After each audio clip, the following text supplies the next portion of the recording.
What is good, everyone? This is your host, Deanna Radulescu, with Label Free Podcast. To live your best life, you must live label free. As always, bringing incredible guests from all over the world, so sit back, relax, and tune in. My next guest, believe it or not, you're just going to love her name, but hold on, let me introduce her really quick. She's a soul path astrologer, a metaphysician, spiritual mentor, and an author who offers guidance to individuals as they navigate this 3D world and move into a more conscious path of living and raising their vibration. Please welcome Deanna King. Deanna, welcome to the show. Yeah, here's to Deanna's all over the world, if there are any more. We're so grateful for that. I know, it's kind of surreal to like introduce someone that has the same name as me, because like I was saying before we start recording, it's not a very popular or very common name. True. And I think that for me, maybe that was even part of my soul path, was to feel not like I didn't really belong and there was nobody like me. And now I can gratefully say with all truthfulness that I have embodied my name and who I am as an individual. Yeah. So I can relate. We are unique in our own way with our special name, Deanna. I think my mom named me that because of when I was born. I forget what the name means. I should know that. I don't know that Deanna itself has a name. It comes from Diana, the goddess Diana. Yeah. And of course there was Deanna Durbin, who back in the day was like a famous singer, who my mom kind of knew about. I don't know that she told me she named me after her best friend, but I never knew the friend. So wow. Okay, cool. Yeah.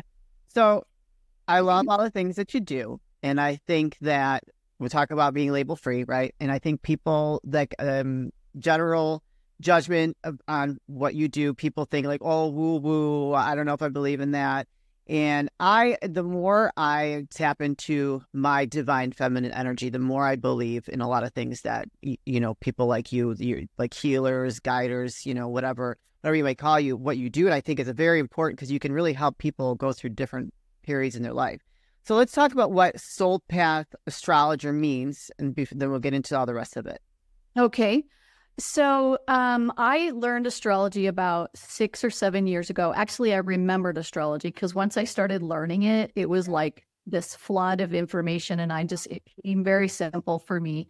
And I've always really been fascinated by past lives, and I think on more of the big, broad scheme of things, not necessarily this lifetime, this experience. I'm always like tapping into other dimensions, other worlds, whatever. It's like this inner sense that I have. And once I started down the path with astrology, realizing that you can see the path that the soul takes through a person's several lifetimes in their astrology chart. And that to me was so fascinating because I was for a long time just really wanting to not come back. Like I want to be done. I don't want to come back again in another life. I want to just kind of be done with this experience. And so learning about my soul's path, like where my soul wanted to learn and master in this life, and where I maybe have already learned and mastered and I don't need to waste my time there, to me was really key about getting onto that path of expressing myself. Yeah. Wow, that's fascinating. What if someone doesn't believe in that? Like, how would you handle that with them? I would look at their astrology for my own understanding of them so that I could guide them a little bit more. But if they don't believe in astrology, they don't need to use astrology at all. Yeah. I mean, I read astrology every day. Like like you get those alerts, like astrology for your sign for today. And it gives me the breakdown of what like the general thing would be for the day. And then like money, love, career, it kind of breaks it down. Sometimes I think it's pretty right on, but what do you think about those everyday astrology alerts that people get? I think that it's very, very difficult to put you, whatever sign you are. What sign are you, Deanna? Virgo. Oh, wonderful. So to put you into one category when the reality is you have, 12 planets and 12 signs. So how can you be just Virgo? And any time you've got, there's so many important, the moon is just as important as the sun sign. The rising sign is just as important as the sun sign.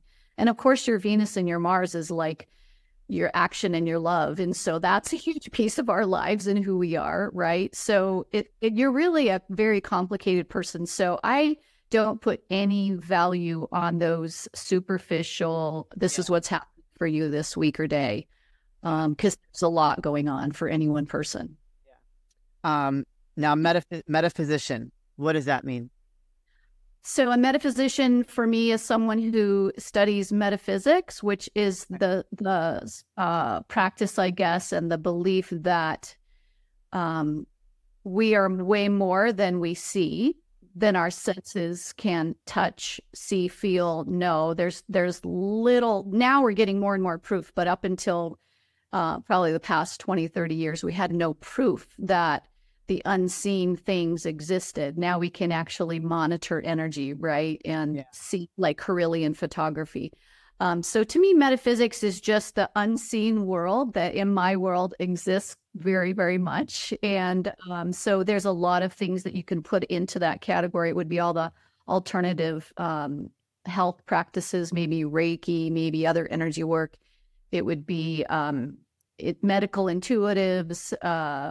It would be, of course, the psychic studies, intuition, dream studies. And I don't even know if you know Emiro Emoto, who wrote a book about, he would freeze water cells, and then he would look at them before and after they were given love, compassion, and how those created these amazing shapes, right? So that's part of it, is believing that our vibration, our, the feeling that comes from our heart, how it impacts the world, and then how that trajectory, it's kind of this continual loop. So how does it come back to us, right?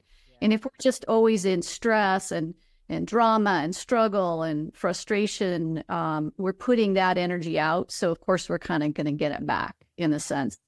It's kind of like law of attraction techniques as well, but that's also a coined phrase nowadays. So there are expanded states that would go beyond the superficial law of attraction, the stuff that you can kind of get in the general feed about attraction. Does that help answer that? No, it does. But it brings up a lot of other questions. I think I remember when in our intro call, you said that you're a manifester. And so I think law of attraction and manifesting kind of are very similar. So like, I know that I believe in manifestation, but I also believe that you can manifest good and bad. And I don't know if I mentioned that in our absolutely and initially. And so when I think of like being in a state of stress or like that, I just try to let it pass. Like I know a lot of people like to hold on to it because they might be comfortable there, but the longer you hold on to it, the more you're going to continue to attract that kind of stress and drama, and just that upheaval in your life. So life is not perfect. We're all going to have hard times. And so I think that someone like you that can help someone tap into like allowing them to release that energy so that they don't continue to attract it is very powerful. Right. And it's not about denying that you have that. It's about affirming, okay, I'm pissed, or this thing always keeps happening, whatever you're identifying. And then you don't identify with it. Oh, I'm just an angry person. You don't necessarily want to identify with it. You might want to pull back into observation mode, right? Where you can see the bird's eye view and say, what's this anger about? And is it even mine?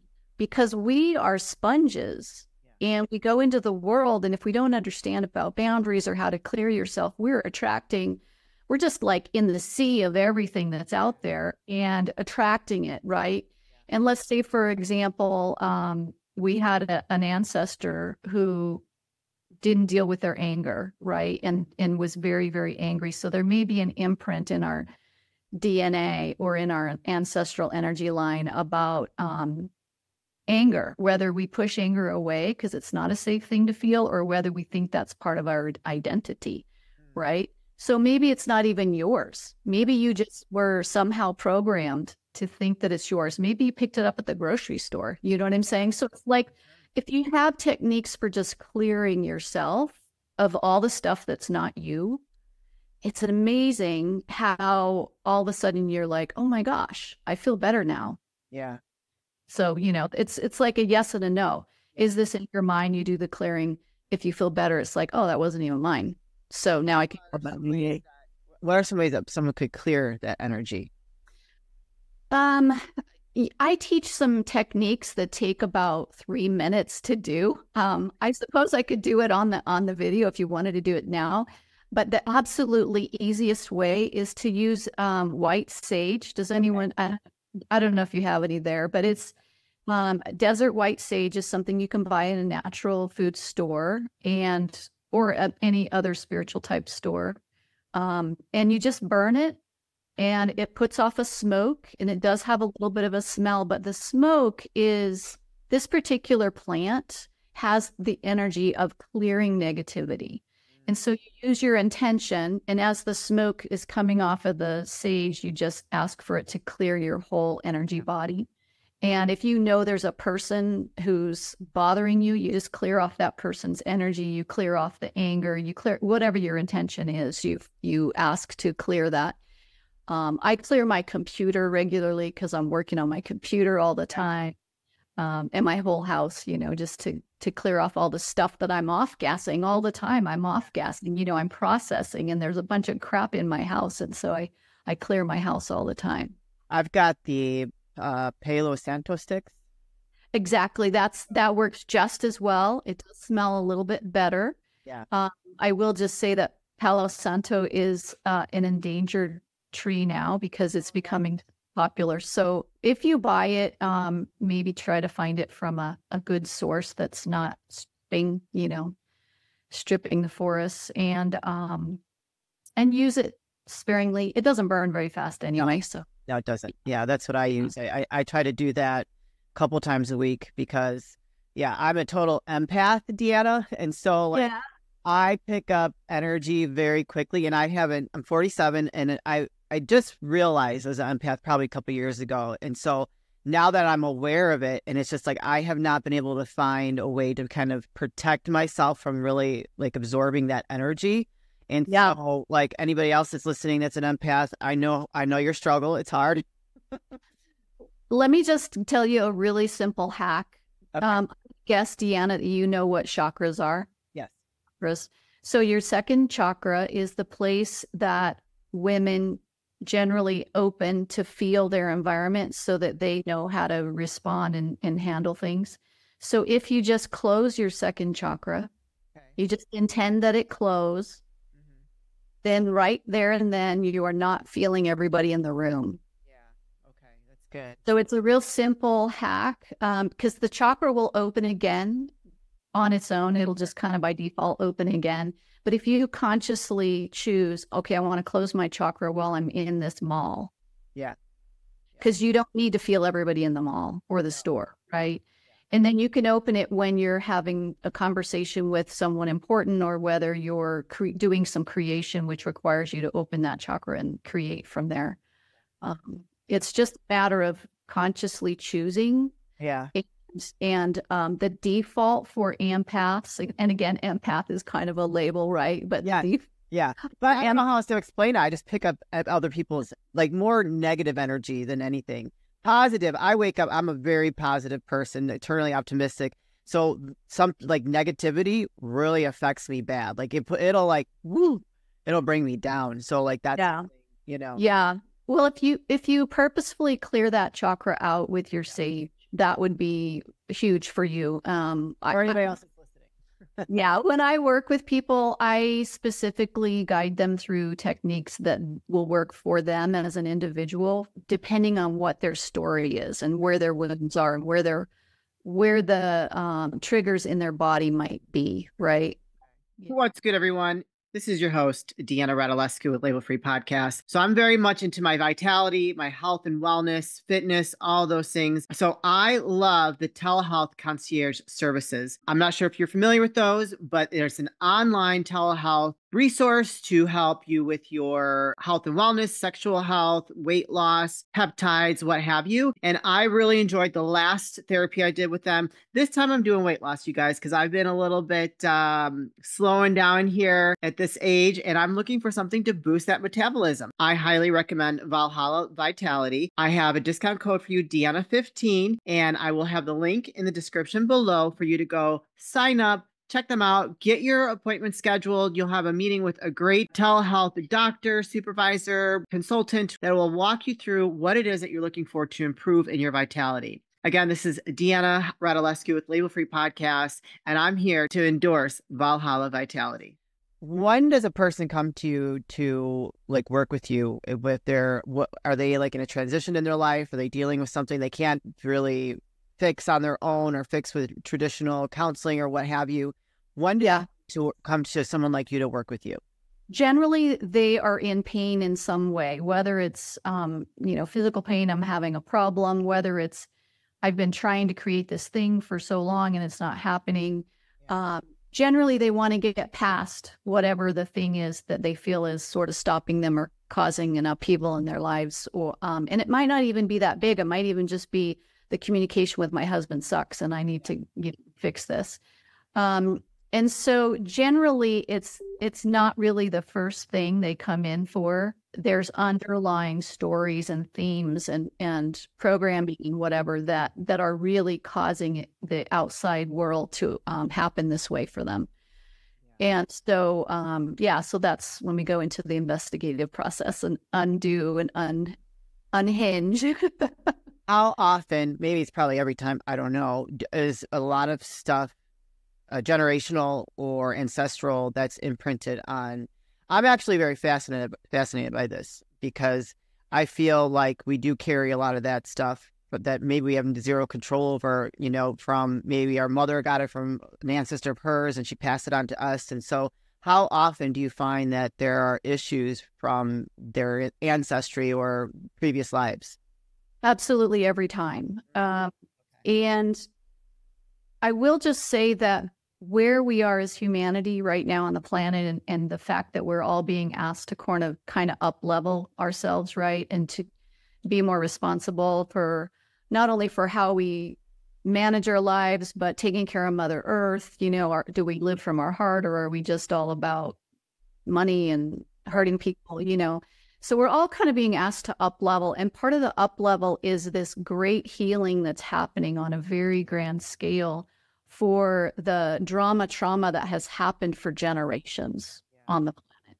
And so if each of us are healing our own ancestral line, in order to heal ourselves, it's also shared with the collective, right? Because many wounds in our ancestral line are collective wounds or generational wounds, depending on what's going on at the time. Women hold a very collective female wound because we have been marginalized. And of course, anyone of color would also have the same collective wounds. But it's all for the good of everyone. We're being stimulated to work on these things because we want to start to see ourselves as a whole unit and that we're all together moving through this up level that we're doing. Yeah, no, you can definitely feel it. I can definitely feel it. And you gave me goosebumps when you said that. I'm just like, woo. I've never been more attuned and like wanting to heal like the deeper parts of myself. I come from a very traumatic upbringing, right? And so like I've had to do a lot of work counseling just to kind of get like change my life in a different direction. And now like I realize that I think I broke some generational curses when I stood up to my father. Right. Out. But then, there's other things from before that I was just born into, right? And so I think that this is a very fascinating way for people to start healing some of those deeper parts of themselves that they're not really aware of. And, I love it. I think that, so what does that look like when you start working with them and start digging into doing the research or the investigating, as you said, and as you start pulling up things that, maybe they didn't know of? Like, how does that help them? Well, so when I started learning energy work in 1997, I realized as I started doing the energy work, it was like I became more aware of who I am and who I'm not. And I realized that I had turned off my intuitive abilities as a child because it was not safe for me to know anything that was told to me, right? I learned really quickly, you're not supposed to know that. So turn that off. That's an unsafe place for you. And so anyway, through that process, I rekindled the relationship with my intuitive strengths, and I'm very psychic, and I'm more of a clairaudient than a psychic, which is clairaudience rules what you hear. And so when my client talks to me, I see like these amazing stories. Like I see so much more information than just the words that they're telling me. And that is the information that guides me on where we need to go with their energy work. And so, because I'm not here to really heal anybody, I'm here to teach people how to heal themselves. All the sessions with me are cooperative, meaning I'm just guiding you through your own healing. I'm telling you, let's go there together. We're going to see this together. What are you seeing? What am I seeing? And we just play and move with the energy around and shift it. So there's a few different techniques that I use, and it's all based on when I start to hear the story, it's like spirit then tells me this is the way that you need to deal with this. And so we go down that trajectory. Wow. Yeah. Yeah. Anything from me? Not yet. Not yet. I had to ask. You said that you I just had to ask. If somebody wants to work with you, well, what does that look like? Do they do an intro call with you, a consultation call? What? Yeah, there's several ways. I love doing a connection call with people just so that they can get a sense of who I am. They can ask me questions. I kind of want to hear their story because then I'll know whether they're a fit for what I do. And I'll know also sort of this language that's safe to use with them because, if someone's like a beginner in the energy field, it's like, I don't want to talk about all this stuff that's way over their head. So what I mean by that is I learn from the clues, like where are you at and how can I actually speak to you with the language that will make sense to you? I can bring it to the level that they can receive it. And then we talk about what some of the options would be and how we would address whatever the situation they were coming onto the call about. And then I offer either individual sessions or I offer a package of 3 months, which is 9 sessions for $2,300. Okay. And I will just say that, how often do you hear about the miracle one healing and you're done, one and done? So it's like therapy in a sense that you're not, it's not just a one and done. You kind of have to be committed to, I want to get to the root core of this issue. I want to be done with this and know that it takes time for the layers to be removed and more to be revealed. But the beauty about what I am passionate about doing is teaching people how to do the exercises themselves. Because if you know how, and it's been recorded in our workings, then you just have to practice it and do it. You can begin to remove and clear and heal and creative yourself, right? I think it's a lifelong journey to healing all those parts of ourselves. Deanna, where can people find you, connect with you, and learn more of working with you? So my website is called 5D as in dimension, 5D path.fun. And .fun is the URL. It's not a .com. It's 5dpath.fun. And I have a discovery call there that you can click on, and it's free, of course, and you can just, we can have a conversation. You're certainly welcome to view the whole website and book an appointment if you want to do that. And then I also want to say that I last year published a book to assist people. This is one particular technique. So you can get information about the book that I published, and it's about doing ceremony as a way to clear and heal and manifest. Because it helps us. If you don't have a relationship with spirit and you're not quite sure how to start that, it's just one format that's a pretty simple and powerful way to call in spirit, to create a sacred circle, and to take the steps, the action steps to actually doing an invocation intention. I like to do on a new or full moon, and claim your right co-creatively with spirit for this is what I want to call into my life. So let's begin that trajectory now and show me the lessons that I need to do this, right? So it's kind of a nice, palpable way to start. Again, it's just one. There's so many ways that you can work with spirit or get more in touch with your intuition and awaken that inner healer inside. But this is just one way. And I love the way that ceremony just seems really sacred. I think there's a part of us that remembers we've done ceremony a lot, you know? And so it gets back in touch with that inner part of us that knows how to do it.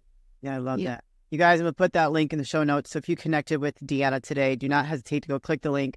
Go schedule a call if you're interested in maybe exploring healing on a deeper level or finding that manifestation piece or purchase her book, what have you. Deanna, this is the part of the show where I like to ask for last words of wisdom or advice. What would you like to leave with us today? My wisdom is to question everything and to cultivate the relationship that you have with your own inner guidance. When you receive, whether it's from the news or someone else, or even from a teacher, a healer, is to just ask yourself for a moment, is this my truth? Or is it just interesting and I can let it go and move on, right? Yeah. I think it's really, really important to get back in touch with your own inner guidance and wisdom. And not taught how to do it. We don't have role models generally. So there's a lot of ways on the internet now for people to access the inner wisdom. Meditation is one way, but there's a lot of different ways. And just know that everybody might need a different way. So if someone else is doing it with meditation, don't assume that that's how you have to do it. Yeah. Just go back inside and go, is this true for me? If it's not a hell yes, it's a no. Yeah. Let's just do that. Yeah, I love that. Thank you so much for sharing your gifts with us today and what you do. I think it's beautiful. And I hope that anybody that's listening to this that was moved by you will reach out and start doing the work that they need to do to heal at that deeper level. So thank you very much. Thank you, Deanna. You're welcome. You guys, this is your host, Deanna Radulescu with Label Free Podcast. To live your best life, you must live label free. As always, don't forget to subscribe, follow, rate, review, comment, share, all those good things. And I'll be back soon with more dynamic guests.